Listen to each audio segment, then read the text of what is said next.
Devaki phone చేస్తాను. దేవతో మాట్లాడితే మీకు కొంచెం దిగులు తగ్గుతుందేమో అని చెప్పేసి అంటూ ఉంటుంది ప్రమోదిని. అలా అనేసరికి ఆ పని చేయి అని అంటూ ఉంటుంది. ఇక దేవ ఒంటరిగా కూర్చునేసరికి ప్రమోదిని అయితే దేవకి ఫోన్ చేస్తూ ఉంటారు. ఎవరు ఫోన్ అని చూసి చెప్పొదినా అని చెప్పేసి దేవ అయితే ఫోన్ మాట్లాడుతూ ఉంటాడు. అలా దేవ ఫోన్ ఎత్తేసి వదిన అని అనగానే, ఏం చేస్తున్నావు దేవా, బాగున్నావా అని శారద అడుగుతూ ఉంటుంది. ఏం బాగోవడం లేవమ్మా అని అనేసరికి, ఏమ్రా అక్కడ సౌకర్యంగా లేదా అని అనేసరికి, సౌకర్యంగా అమ్మ, ఇంటికి ఎక్కువగా జైలుకి తక్కువగా ఉంది ఇక్కడ అని అనేసరికి, అయితే అక్కడ ఉండడం ఎలా, వచ్చేరా ఇక్కడికి అని చెప్పేసి శారద అయితే అంటూ ఉంటుంది. అలా శారద అనేసరికి ప్రమోదిని అయితే అక్కడే ఉండి అలా వింటూ ఉంటుంది. వద్దమ్మా, నేను వచ్చేస్తే మళ్ళీ మిథున బాధపడుతుంది, మళ్ళీ మిథునని బాధ పెట్టిన వాడిని అవుతాను, ఇక్కడే అడ్జస్ట్ అవుతానులే కొద్ది రోజులు అని చెప్పేసి దేవ అనేసరికి ఇక ప్రమోదిని అయితే నవ్వుకుంటూ ఉంటుంది.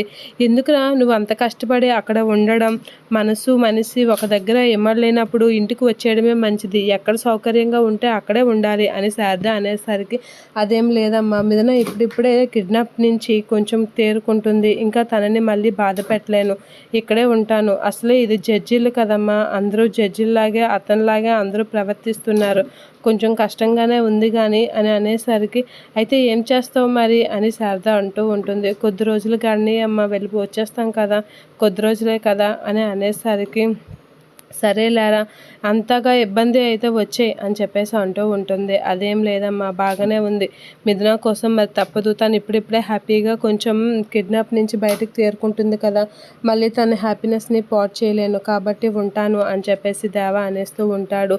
సరేలేరా, నువ్వు అక్కడే ఉండి హరివర్ధన్ గారిని జడ్జిగా బాగా మెచ్చుకొని తనకి తగిన అల్లుడు అని నువ్వు అనిపించుకుంటే అది చాలు, మిథున ఇంకా హ్యాపీగా ఫీల్ అవుతూ ఉంటుంది అని చెప్పేసి శారద అయితే అంటూ ఉంటుంది. అమ్మ నువ్వు ఎక్కువ ఊహించుకుంటున్నావు, అలా ఎక్కువ ఊహించుకోకు అని దేవతో అనేసరికి, అది కాదురా అని అంటూ ఉంటుంది. చాలమ్మా, మిథున హ్యాపీగా ఉండడం కోసం వచ్చాను కానీ అతనికి అల్లుడిగా సరిపోతానని కాదు అని చెప్పేసి దేవ